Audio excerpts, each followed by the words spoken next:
Catus, Maximus here, this time with a quick review of this WowTac A5, which is like a budget version of the through-night TT20. It's a 26650 base flashlight. This one's pretty compact.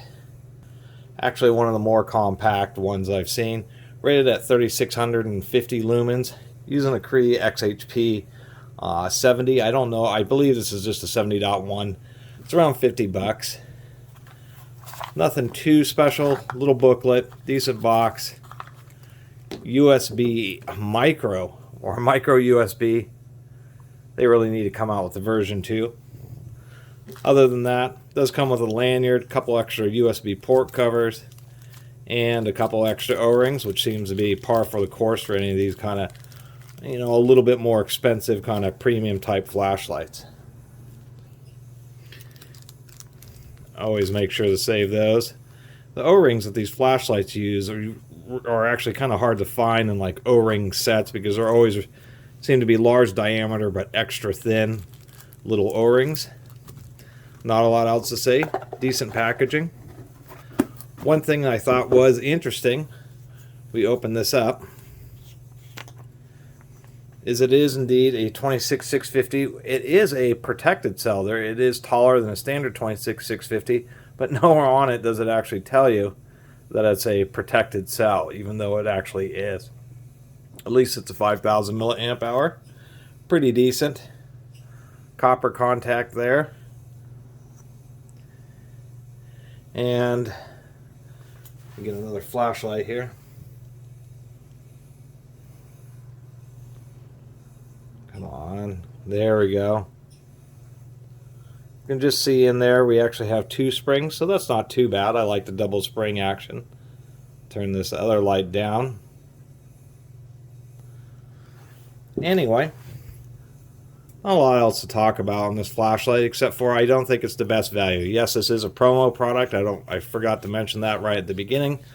But it is Through Night's kind of budget brand.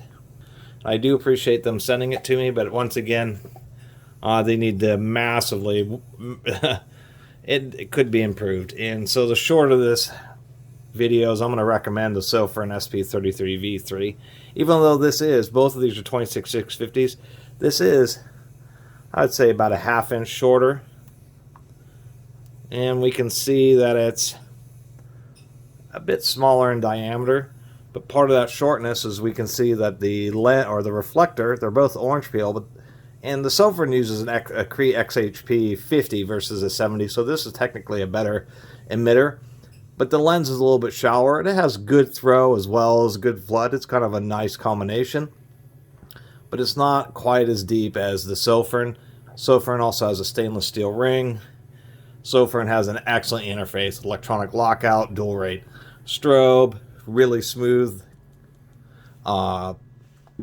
continuously variable output. And those are the criticisms that are really get me about the WowTac. Is one, you only have low, medium, high, and that's it. If you press and hold, and you do have a firefly, and then double click gives you turbo, and you have to double click twice to get the strobe, but it's only a single rate.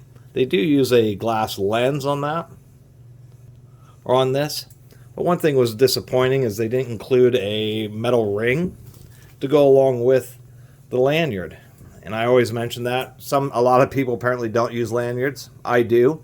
And if you use a little fabric loop just right through the aluminum is still much harder than the fabric.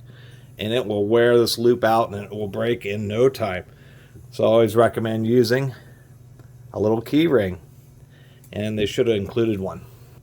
At least they got the loop proper. It's not blocked off, so at least the keyring can go straight in the back. Some things are annoying. This little port cover is almost pointless on this.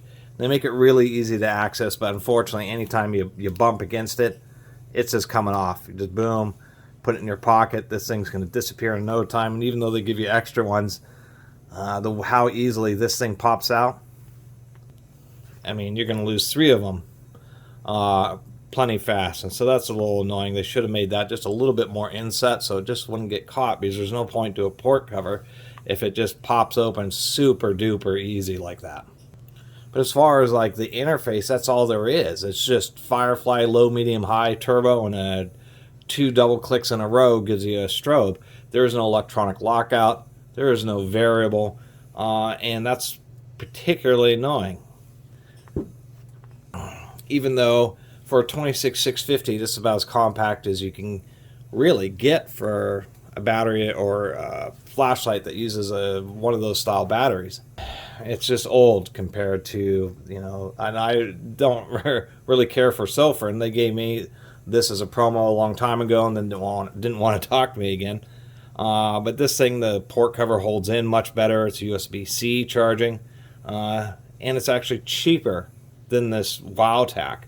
So ThruNite is not entirely competitive, even though they are using a decent Cree LED. Anyway, let's go outside and just do a couple little tests. I did want to mention real fast before the test that I was going online, and it seems that they use a bit cheaper electronics in this WowTac. And there's actually been a few reports of these things failing.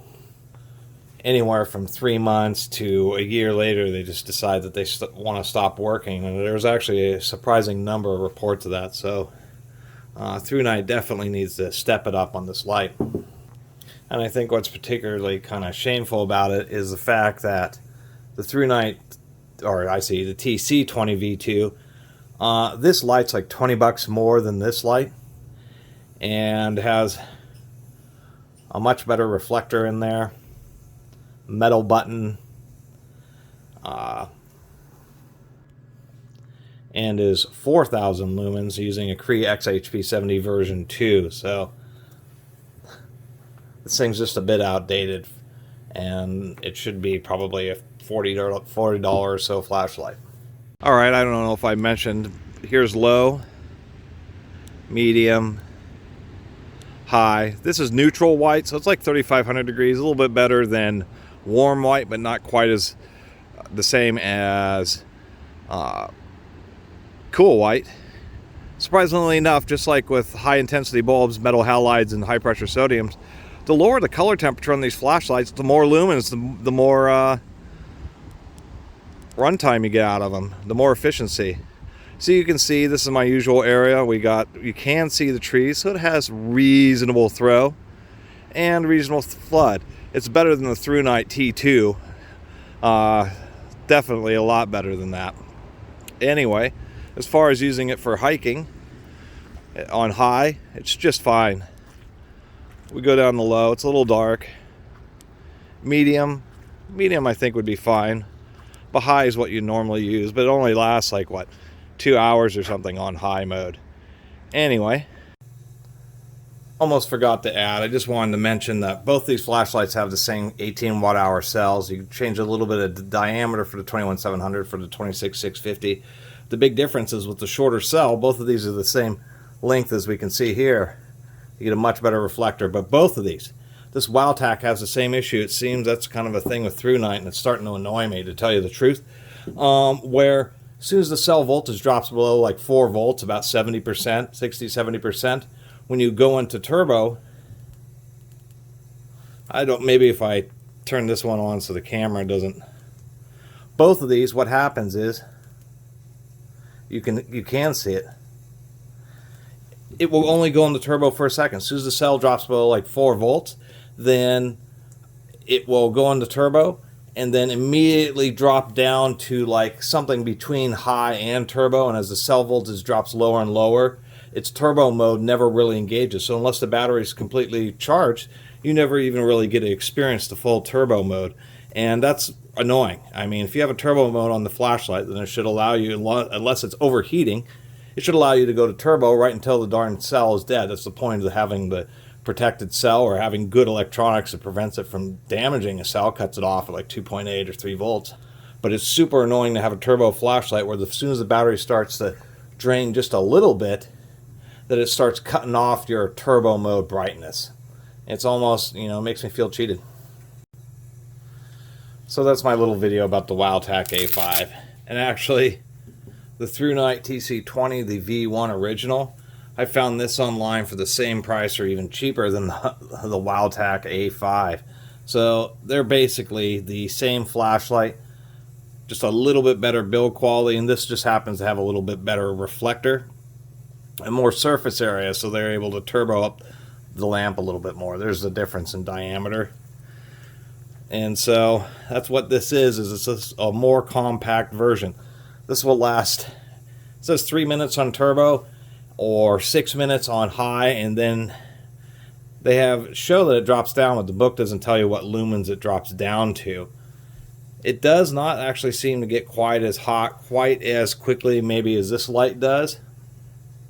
Although it's kind of hard to tell. I say they're both similar, but I get this one unless you really want the 26-650 size. I guess the one advantage to 26-650 lights in general versus 21-700s, you can get 5,000. They're basically the same capacity cells as 21-700s. So they're just exchange a little bit more diameter for a shorter cell. And so this is pretty compact. This is probably about as big as an everyday carry you could want. I just hope the electronics hold out. I found a lot of posts about the electronics giving out, so hopefully they've at least changed vendors or improved the electronics on these. So I'll use this over the next few months and let you all know. Anyway, I really appreciate everybody who's watching and subscribing, and if you haven't subscribed, please do. Until next time, Catus Maximus out.